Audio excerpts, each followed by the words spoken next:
Hi everybody, Mike with Enviroscape LA, and you can see here I'm with Louie's dogs, and they're just lovable little girls, and I consider these my nieces, actually. And I'm a little more relaxed today from what you normally see me at. I'm actually in Louie's backyard.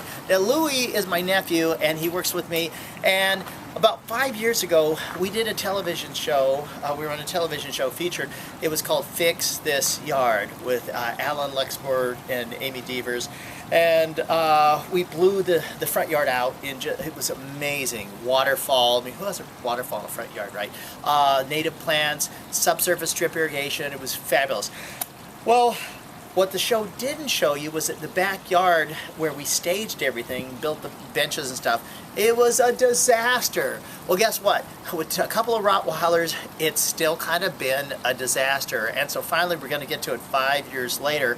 But here's the interesting thing.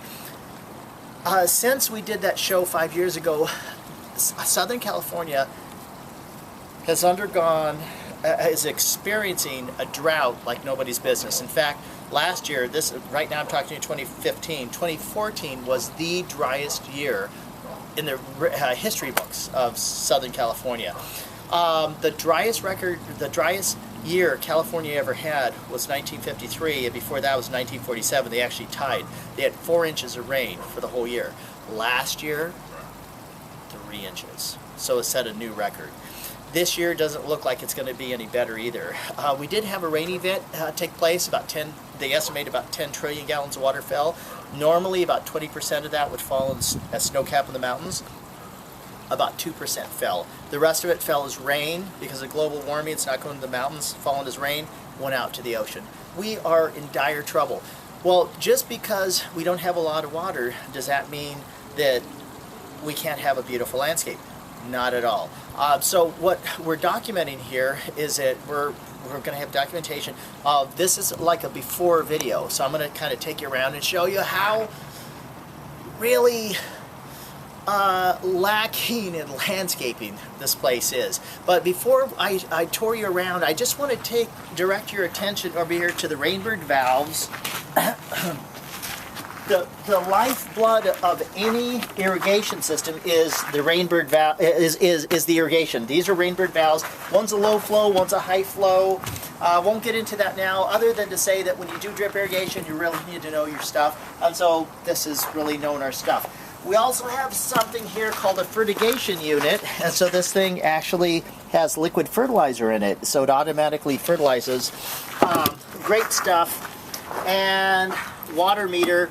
What we're going to do with this water meter is we're going to test and see how much water savings we can put when we put the underground drip irrigation for the future grass. We have dogs. Louie has dogs. So we're going to put underground drip irrigation and for the girls and for the grass, and we're going to document how much water we can save. Okay, so follow me and check this place out. It's like a war disaster. It's a dog yard, and that's why we're going to have grass. We love the dogs love grass. That's what they're going to get. A couple of features here. There's a washing machine on the other side of this wall, and there's actually a gray water system. When there's a washing machine, it dumps into here, has a sump pump, and then it dumps the washing machine water out to fruit trees. And so guess what? You're using the water to wash your clothes. Don't waste it. Put it on the fruit trees, and the fruit trees are just going bonkers, by the way. Shower, after a shower, all this is going to get cleaned up. It's going to look really nice. It's going to clean up really nicely. I got a fruit tree, part of the high antioxidant garden we call it. Vegetable box, pergola, tent. Even got a strawberry tree. Who's ever heard of a strawberry tree before? I got this pond. This was one of the first things we put in, and it's been great. But it can look better. We can do better. And I might show you too. I wanted to take a step over here. If you want drought-tolerant bushes that stay green from top to bottom, This is called the Italian buckthorn, the John Edwards type. I'm 6 foot tall. Look at how tall these things get. And you know how much water these need? Zero, nada, zilch, nothing.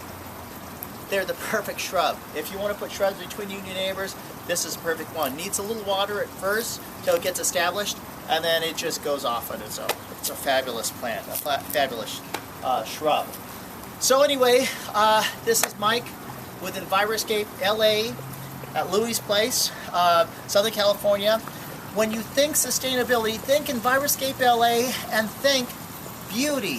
Think of sustainability and think that this yard is going to just, our goal is to soothe the senses and dazzle your senses and soothe the soul. So, okay, check back with us.